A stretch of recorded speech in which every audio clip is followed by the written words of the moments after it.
we can make copies if we run out. No problem.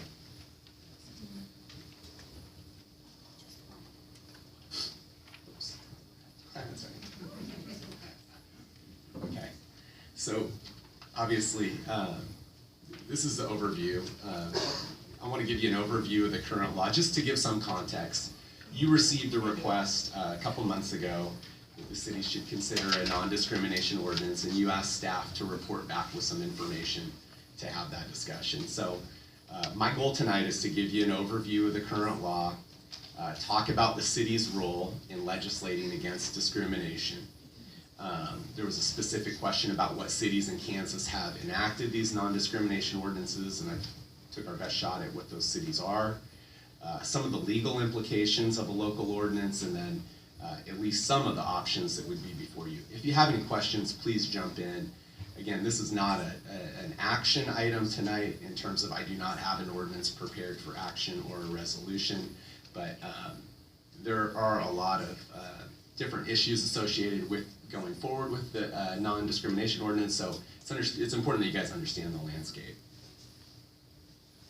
Oh goodness. Okay, so current law, there's federal and state protections, and they vary depending on whether we're talking about public accommodations, whether we're talking about housing or employment. But essentially the protected classes of race, color, national origin, religion, sex, age, and disability. So in Kansas and at a federal level, sexual orientation and gender identification are not protected classes under federal or state law. On the federal level, sex discrimination is prohibited by Title VII for employment and by the Fair Housing Act for housing. It's not on public accommodations at this point at a federal level. On the state level, sex discrimination is prohibited in the areas of employment, housing, and public accommodations under the Kansas Act Against Discrimination, which is a state statute. So the question is how the city fits in, and then all the other entities that are involved in those. So I came up with a few that are kind of in play here. So you've got Congress that can make a federal law, and there's one that was pending, at least, the Equality Act, and the Equality Act was set to make a legislative change to create the protected classes of sexual orientation and gender identification in all three areas: employment, housing, and public accommodation. Has not been passed. You've got the Supreme Court of the United States, which is considering two cases right now, actually three, two are combined into one. And they're interpreting Title VII, and I'm gonna go in a little bit more detail on those cases. And then you have the Kansas legislature in terms of current laws. You've got the two big ones in terms of the state statutes are the Kansas Act Against Discrimination and then the Kansas Preservation of Religious Freedom Act. Those are the two state laws. And as a city, we're of course subject to those state laws. We do have home rule authority, but we can't do any action that would contravene a state law. And then finally, you have Kansas municipalities that, given the lack of a state or federal law, have taken the action of a local level ordinance. So the Equality Act, and again, I think I went over this, but it's legislation to amend the Civil Rights Act of 1964, the Fair Housing Act, and other laws to prohibit discrimination on the basis of sexual orientation or gender identification. And part of the reason at the end we'll talk about kind of the options are, as this landscape changes, if the Equality Act were to go forward, or depending on the decisions that the Supreme Court would issue, that would change either the look or the need for a non-discrimination ordinance, depending on how those things happen. So again, the Supreme Court, their role is to interpret Title VII. And essentially, on the cases that we'll discuss, the court is considering the scope of discrimination on the basis of sex, which we talked about is a protected class, and whether that should be applied to gender identification and sexual orientation. So the question before that court is, should this type of discrimination include sexual orientation or gender identification? That case has been submitted and it's been argued, and we anticipate a decision at any time.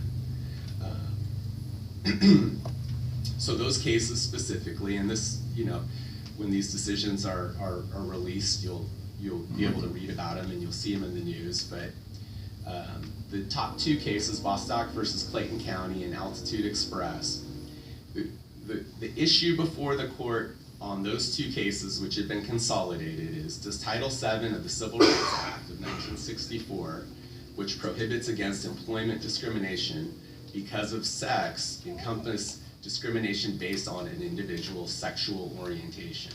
So this is an employment context. Does someone's sexual orientation, if there's an adverse action against them, does that fall under the scope of discrimination on the basis of sex? And that's the question that's before the court on those two cases.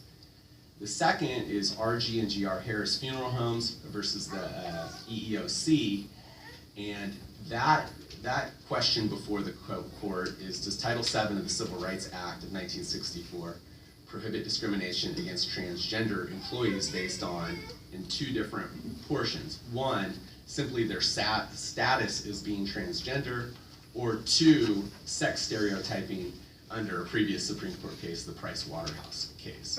So that's the question before the court on that item. Also, employment context. In terms of state legislation, you do have the Kansas Act Against Discrimination, employment, as I've touched on, employment, housing, and public accommodations, and it protects against those protected classes. We try to come up with a list. We're tracking, Overland Park recently had this, and I've had some discussions with their city attorney, and this is our best list. You asked for what other Kansas cities have done a non-discrimination ordinance. You find that we mapped it to kind of show the areas, mostly in Northeast Kansas, Lawrence, and Topeka as well. There were some that have been repealed, and I want to reserve the right to update this, or there may be others, but this is the best information we have. We put it, you see most of them obviously in the Northeast Kansas. So in terms of the legal implications, the piece of state legislation that comes into play is the Kansas Preservation of Religious Freedom Act. And this act has not, it's recently new, I think 2012, 2013. There hasn't been any cases that have gone to the Kansas Court of Appeals or Kansas Supreme Court in terms of a challenge under this law. So there isn't a whole lot of guidance, and we'll get to that on kind of the test that lays out for that act, because we're going to have to reach strict scrutiny. And some cities have asked the AG to opine in terms of what a city would have to do to meet that level. But essentially, that act says the government shall not substantially burden a person's civil right to exercise of religion unless the government demonstrates by clear and convincing evidence the application is in furtherance of a compelling governmental interest and is the least, it says least, but least restrictive means of furthering that compelling government interest. And that's the strict scrutiny test, which is the highest of the constitutional tests. You have rational basis, intermediate, and then strict. So that's the hardest one for the city that would have to get passed. There's also constitutional concerns, freedom of speech, expression, or association, and freedom of religion. So this act provides specific remedies, and that's right out of the statute, but those are all the remedies. They're laid out. Should a city violate someone's religious liberty, then those are the remedies that are available under that act. So what a lot of cities are doing is having a carve out to acknowledge that act. And this is the language from Overland Park, and I think it's essentially, should you go forward with a non-discrimination ordinance, it would be prudent to acknowledge that state law and understand that that those laws do apply. So I've highlighted essentially, and not to jump too far in terms of what a finalized ordinance would look like, but it's important that you're aware that that act does exist, and our ordinance would have to acknowledge the same. If you didn't have those exceptions and someone challenged it based on those religious grounds, they would have those remedies available if the city could not get over strict scrutiny. And the problem is we don't necessarily have guidance for what strict scrutiny looks like in this context. So essentially, in that Overland Park draft, they've gotten to the part where, okay, if once there's been an investigation, a determination of a violation, only if, one, there's a burden on someone's right to exercise religion, and then two, that the application of the burden to the person would be in furtherance of a compelling governmental interest, and such application would be the least restrictive means. So it's laying out that strict scrutiny test. So stand for questions and comments, but essentially some possible options for the city to consider. One is the drafting of a non-discrimination ordinance. We could bring back an ordinance, we could go through the process of discussing. It would not be likely adopt at the next meeting. It would be a discussion. This is a very cursory review of all the issues. But if you should give me guidance to draft that, that is an option. Another is a resolution which, looking at like how Overland Park handled it, in the interim they had a policy stating that they were their position on the item, but not having the investigation enforcement option. If you're interested in that, I can give you greater details on that. And two would be to table the, or three would be to table the matter for a few reasons. One, this is a policy decision that's up to you. If you choose not to proceed at this time or not at all, that's your decision. One of the reasons would be to see, how the Supreme Court decides on these cases. That would be one reason, or to be proactive and decide before. It's definitely up to you, but I just wanted to kind of lay out those options for you. And I'll stand for any questions. There's a lot of issues, and I just wanted to give you a good kind of overview of some of them. I know there's moving parts, but what's your interpretation of either way how the Supreme Court rules, how it affects the topic we're talking about? Well, I mean, if the Supreme Court said that discrimination on the basis of sex is extended to sexual orientation and gender identification in an employment context, you wouldn't need that in your non-discrimination ordinance, because someone would have a remedy for that wrong at a federal level.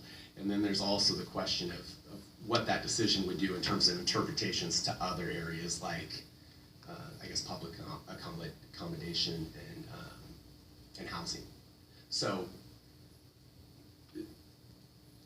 it's a case for good guidance in terms of the extension of that Title VII protection. The ordinance would look differently if you were inclined to go forward with an ordinance. The city would not need to fill that gap to enforce an allegation of discrimination on the basis of employment for sexual orientation or gender identification, should the Supreme Court decide in that way. But the other two pillars of public accommodations and housing would not be covered. That's absolutely true. Absolutely true. So there would still be that need. Right. Although that decision could give guidance to, housing issues, but you're absolutely correct. But that Right. Sure. I agree. Do you know, Chris, how are complaints handled now? Well, When someone has been discriminated against for a reason, sure. then who do they complain to, and how is the, do you know how that process? It's not my area of practice, but I can give you a very general that if there's a state law or federal law, they would go to the respective agency, file that complaint. Essentially, then there's usually mediation involved, or optional mediation for the parties. There's an investigation, and then after, if there's a determination of a violation, there's usually conciliation meeting, and then there can be a penalty. I know that, again, I'm most familiar with Overland Park. This one, a review that the maximum penalty then they would assess would be $1,000 fine. I think that's what the other Kansas cities have done as well. You're describing if we were to Implement ordinance ordinance. today. Yeah, my question today's is how. landscape, how does it Yeah, look? that's exactly what Sure. Currently, right now, there is no discrimination on the basis of sexual orientation or gender identification, you would not have a state or federal claim. If it was an action by a government, you could have an equal protection claim, but it would not be the same action. In cities that currently have this ordinance, not just the resolution, but the actual ordinance, do you know who is conducting the investigations in those manners when somebody does file a complaint? Is it a citizen advisory board? Is it city attorney? Is it the court systems? I know that in Overland Park and in Lawrence, it does go through the city attorney's office. I'd be happy to report. I could obviously compile that and see how they're doing it, but I do believe that probably most do go through the city You attorney's said office. that they are assessed a penalty up to $1,000. They can be, and I am not aware of anything that's gone through the entire process and a fine has been assessed, or one that's been appealed or challenged. I don't have that information yet. Okay, that's fine. But I just want to make sure that I understand this as saying that we would be penalizing privately owned businesses or individuals for not doing something the way the city would want them to do it. This is a hypothetical, because we haven't drafted an ordinance, but in a non-discrimination ordinance, you could, assuming that none of the religious protections apply or exceptions, that if someone were to discriminate on public accommodations or hiring on the basis of sexual orientation or gender identification, they could be penalized for that, correct? So privately owned businesses or individuals would be penalized. That is, it would apply, exactly, yes. And the city judge would, under Well- an ordinance perhaps, It- she would be the one. The city judge could hear it, and again, that's really into the details beyond the initial concept in terms of the mechanics of who would hear it, but that is one possibility, yes, city court judge being the hearing officer. What's the frequency, or have we had any complaints filed here in Newton, say in the last several years? Well, there isn't a mechanism for us to receive it, so I don't believe that we have received anything formal. I know that there was some estimate, and I can come back with that data in terms of, I think on the state bill, in terms of how many claims they would anticipate, and I think some cities have kind of taken that number to the city's population to try and guess, but I think that's all it would be a guess. But There's a 2014 Harvard Kennedy School numbers, and they state that the rate at which LGBT people file complaints under these laws is similar to the rate at which women and people of color file complaints under sex and race non-discrimination laws. So it's pretty status quo. gotcha.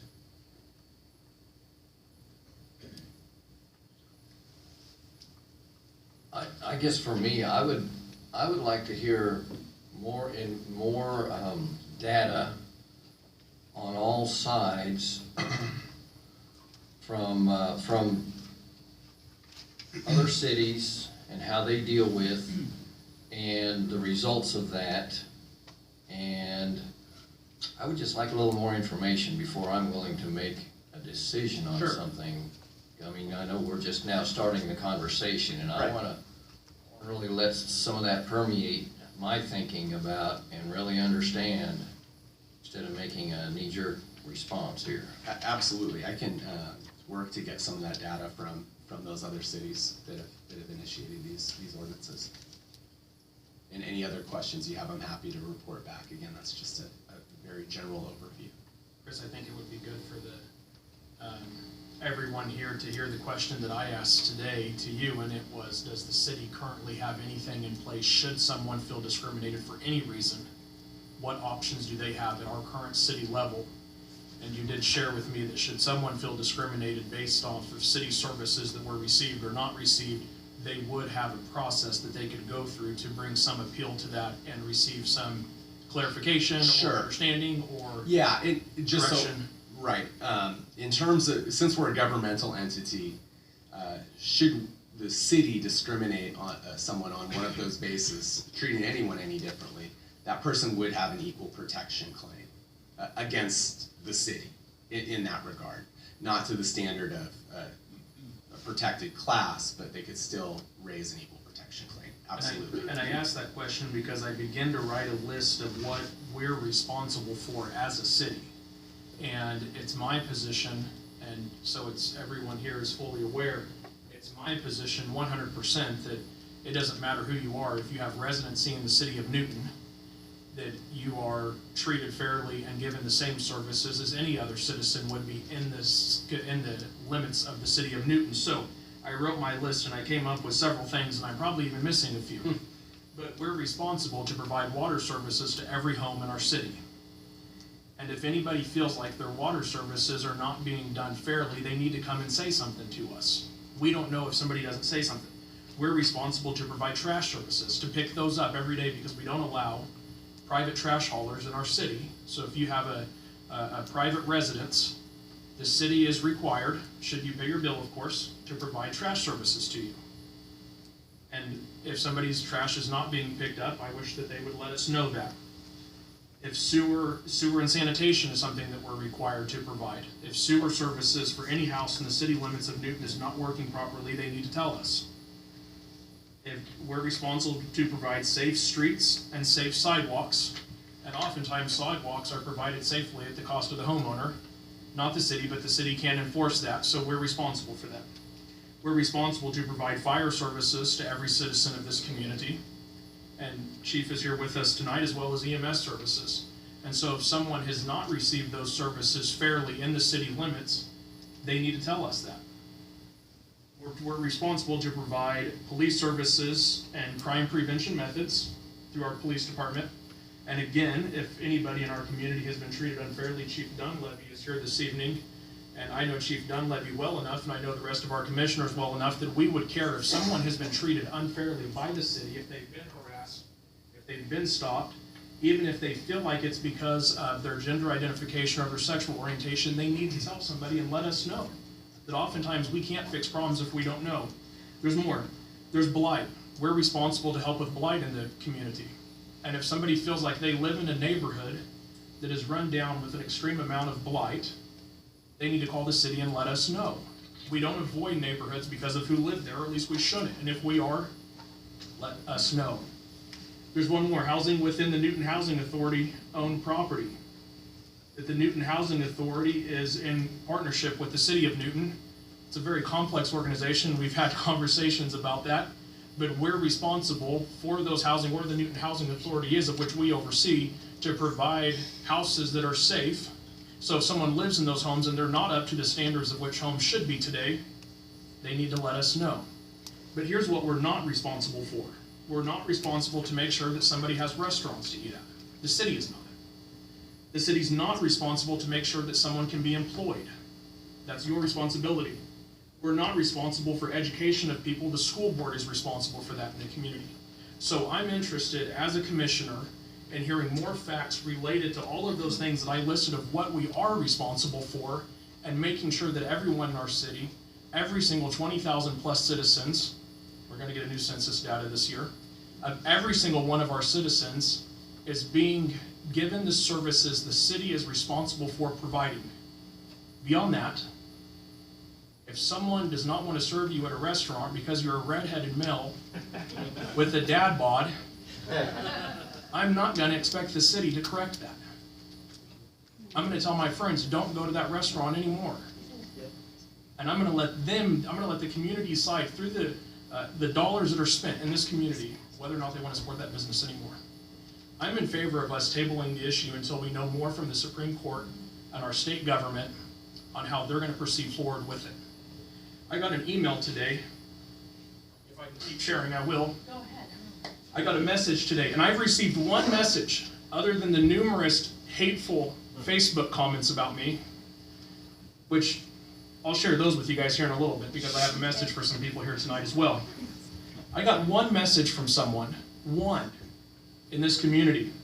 And I won't say who it was, but this is what they told me. They said they have not heard any facts of why this is needed. It has not been shared. They would like to know specifically to our community, has anyone been discriminated against?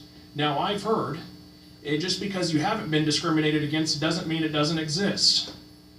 I'll share with you here in a little bit why I feel like as a white Christian male, I've been discriminated against in this community via Facebook posts and threats made to me on there. Okay? Another thing he wrote, appears to be wasting valuable time as city staff and commission. Another one, this community does not currently have a policy in place, or this community does currently have a policy in place should they feel discriminated. Hence my question to you today, was that in fact the case? And it was yes. So, here's what some of our citizens of Newton have wrote about me on Facebook. They said I'm a whiner, or they used the word whining very specifically. My wife may agree with that in certain circumstances. But I'll tell you, I haven't whined about this once. I've been called a bigot too many times to count. One person wrote specifically, whining, period, bigotry, period, Clint McBroom, period. Okay, another person said that I'm an advocate of kicking people out of things. As far as I know, I've never suggested we do that in the city of Newton. I'm told I should be ashamed of myself, which I'm not. I was also told by someone specifically, and anybody can go on and find this on Facebook, that I'm a lovely target because I don't practice what I preach. I don't know exactly what that means, but I would like to know. I've been told they described my actions in this manner: hypocrisy, bigotry, and discrimination. Somebody else wrote, and this was very clever, let the voters speak in November and the preacher walk. Well, unfortunately for them, I was elected to a 4-year term. So I have to wait a few more years to make that happen. Another person said, I'm not going to watch a church leader be a bigot, then get mad when he gets called out on it. No one can tell me why I've been a bigot or how I've been a bigot. Okay? Another person said I should have never been elected, although over 1,500 people of this community voted for me, and I received the second most the second most votes in the election, but said I should have never been elected and I should be removed from leadership at a local church. I have never heard one of the people of our community who are part of the LGBT community told them that they should be removed from their position because of what they believe in and what they want to do.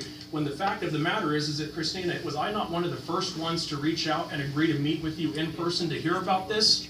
But I'm the one, as one person wrote, is a lovely target because I don't practice what I preach, when that is in fact polar opposite of the truth.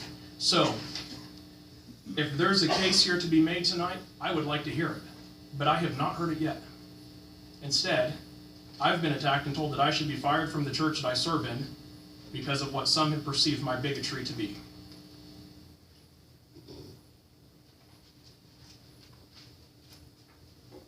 So somebody else can share, I guess. I'm going to applaud that.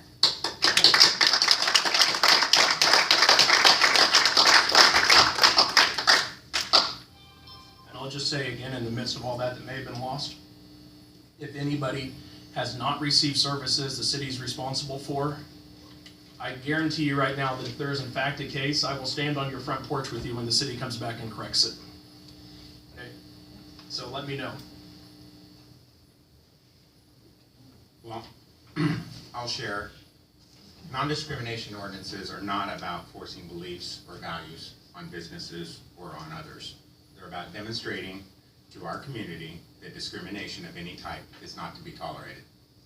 Federal law still does not prohibit discrimination against LGBT people in private employment, housing, or public accommodations. There is a very large LGBT community here in Newton. This is a community that is your neighbor, your healthcare provider, teacher, that kid on a bicycle. It's important to let the LGBT community in Newton know that they have value and worth, and that all are welcome in Newton. If you say that we don't have a problem because you haven't heard about any issues, then you must surely be willing to create a process by which complaints can be entered and investigated. If you say that we should wait to see what happens at the federal or state level, you're turning a blind eye and opening the door for discrimination to happen. Inaction does have consequences. I do applaud the previous commission for not waiting to see what happened when it came to T21, and this community led the way, even though on the heels of approving that, law came in behind it and we didn't actually need to do anything. But if you say, yes, let's look into establishing a non-discrimination ordinance here in Newton, you are saying and demonstrating that Newton is an open and inclusive community.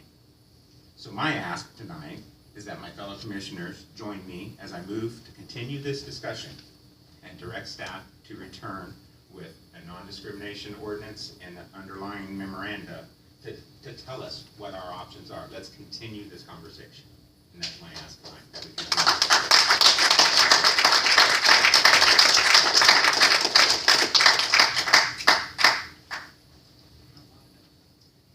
I want to thank everybody that came out tonight, as well as the commissioners.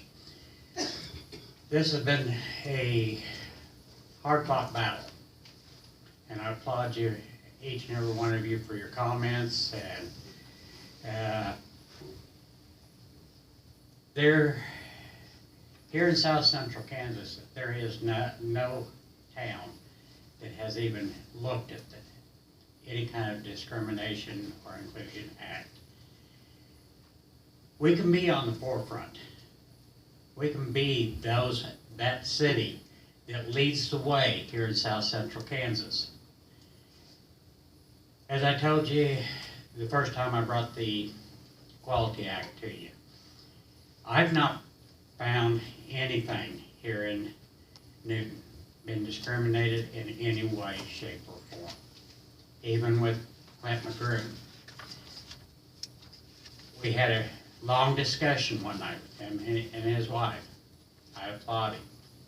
I agreed to a point about what he's saying with what the city is responsible for. But I believe that the city is also responsible for protecting us. Yes, I am transgender. I've had many discussions with the VA, with my therapist, about these inclusions. We're not 100% included in everything. When I ran for office last year, I felt real strongly that I would get quite a few votes. I did. I got